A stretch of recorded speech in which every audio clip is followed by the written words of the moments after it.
Yes, the gold coins are actually an important tool for us in terms of contributing to the stability on the macroeconomic environment, because we introduced them to make sure that the population has an instrument, an investment instrument, which they can use to preserve value.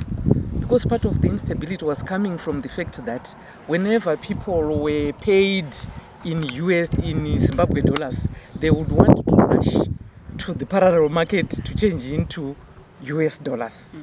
And so affect the exchange rate of the country, make the exchange rate unstable. The exchange rate feeds into the pricing system, and then we see inflation, and everyone is suffering. So we, as monetary authorities, we saw that what people were looking for is value preservation. So it was important for us to introduce something which can be trusted by people, which can preserve the value of their incomes and proceeds, whether from business or from personal income. So when we introduced, therefore, the gold coin as a physical coin in the beginning, it was 1 ounce. Then we broke it down because it was too expensive, especially for ordinary people. We brought it down to half an ounce, quarter ounce, 1/10 of an ounce.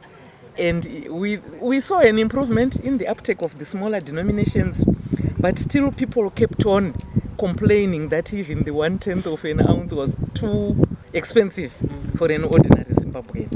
That's when we then said, but there's technology now. We can have smaller denominations if we move to electronic tokens, gold-based electronic tokens, whose characteristics are exactly the same as the physical gold coin.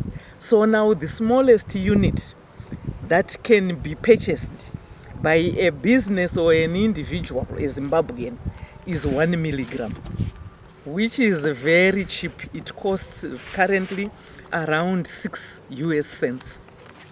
When you convert it at the official exchange rate, about 330 Zimbabwe dollars, even the woman at the market can actually buy their milligram of gold and save money. In fact, while corporates have more money naturally, probably 75% or so of the gold coins would be in corporates and institutions and larger businesses.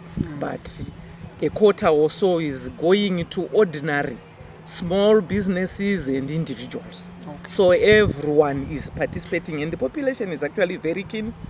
And one other interesting thing, what we noted is that while the physical gold coin over a period of about a year or more than a year mopped for us about 35 billion Zimbabwe dollars and helped to stabilize the stability we saw for about a year, the gold coin was a large part of that, in addition to the measures that were coming from the Ministry of Finance, their payment modalities and so on. But the digital gold coin, which we call the ZIG, shortcut for Zimbabwe gold, it's called the ZIG, ZIG, it's even more popular because within the short space of about 2 or 3 months that we have introduced it, it has mopped more than 50 billion Zimbabwe dollars from the market, hence the stability that we are seeing. So we are excited about the electronic. The Zimbabwean population is digitally comfortable because we introduced mobile money a long time ago ahead of many other African countries. So we are seeing that our population is not afraid of technology. They are excited about the electronic gold.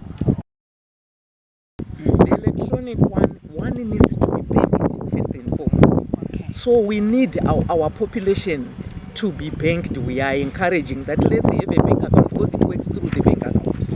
So one goes to their bank and you tell them, because in your bank account you already have a US dollar account and a Zimbabwe dollar account.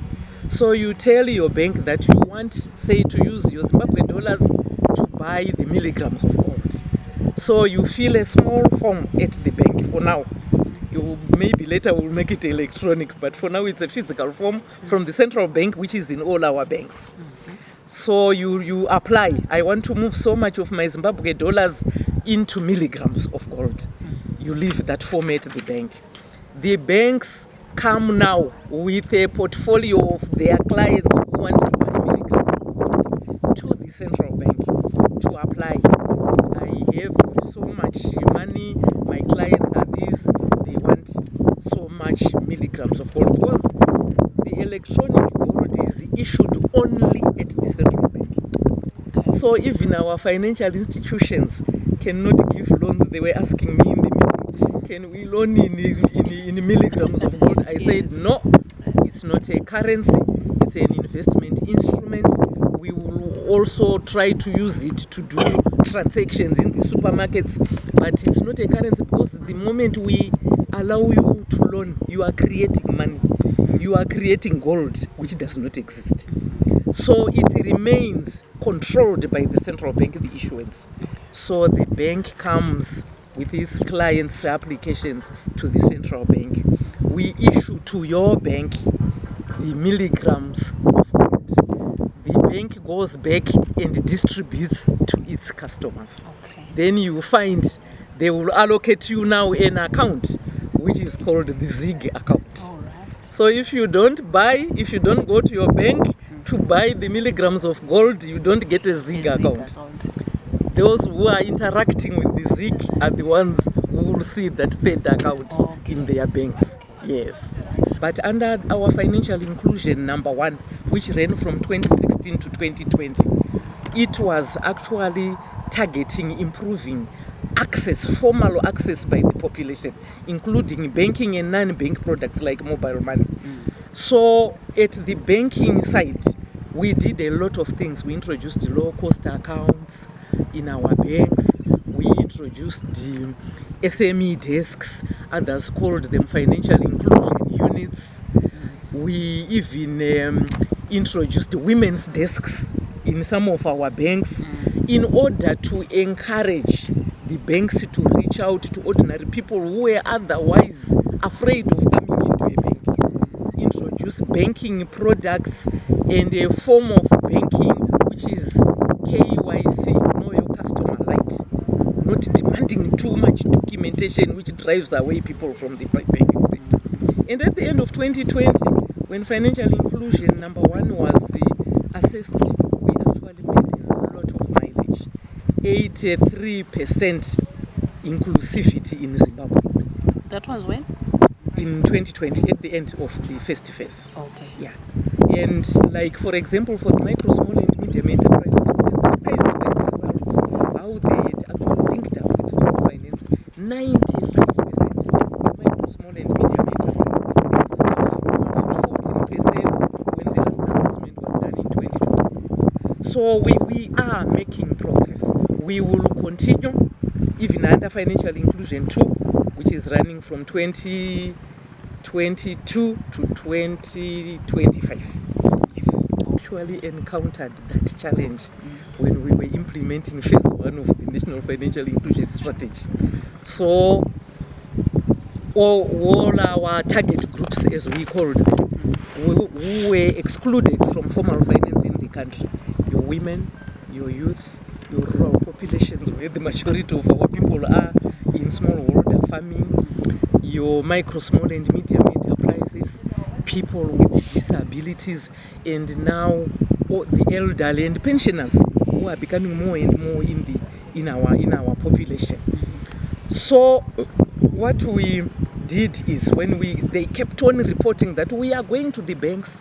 Yes, the women's desks are there, the women's microfinance bank is there, the youth bank or empower bank is there, but when we get to the actual application, things they are asking for collateral, we don't have. So the first thing we did to rescue the situation at that point was to put money ourselves as central bank in the Export Credit Guarantee Corporation, which is wholly owned by the Reserve Bank. So we instructed them to say, when good projects come, let's say from micro, small and medium enterprises, the bankers will tell you, we have a good project here for financial inclusion, but it doesn't have collateral. Yourselves, ECG, you can provide a guarantee to the bank to support these micro enterprises. Because micro, small and medium enterprises, for example, they are very key in our economy. The assessment is saying they are contributing 60% of the GDP of the country.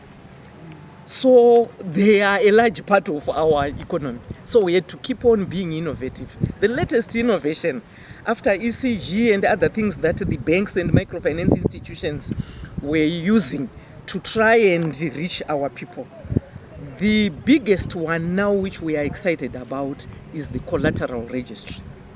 We had to first, as a country, put an act of parliament to allow the financial sector to use movable assets for collateral. These assets can include your household goods, your sofas, your televisions, your stoves, which many Zimbabweans have. They can include your small vehicles, your bigger vehicles, those with small buses and so on. They include agricultural equipment assets. They can be used by farmers. They even include livestock. And we have about 5.6 million cattle amongst smallholder ordinary Zimbabweans, which were like dead capital, waiting to be killed when a person has died or when you are marrying.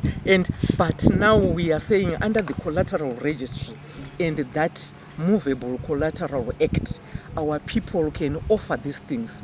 There is a system seated at the central bank where an asset pledged, a movable asset pledged as collateral, will be registered in the registry so that you don't pledge it to another financial institution.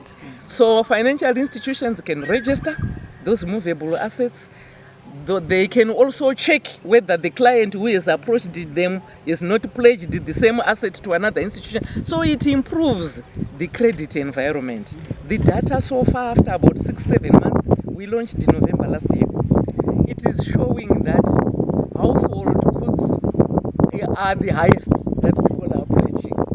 Then followed by cars and so on. But we were also happy to see that for your rural populations you keep on asking about, livestock is also beginning to feature and is being accepted by financial institutions. So I think we have changed the terrain of the access to finance, both for productive and personal purposes in the country through financial inclusion. So one says we have decided to go for inclusive growth.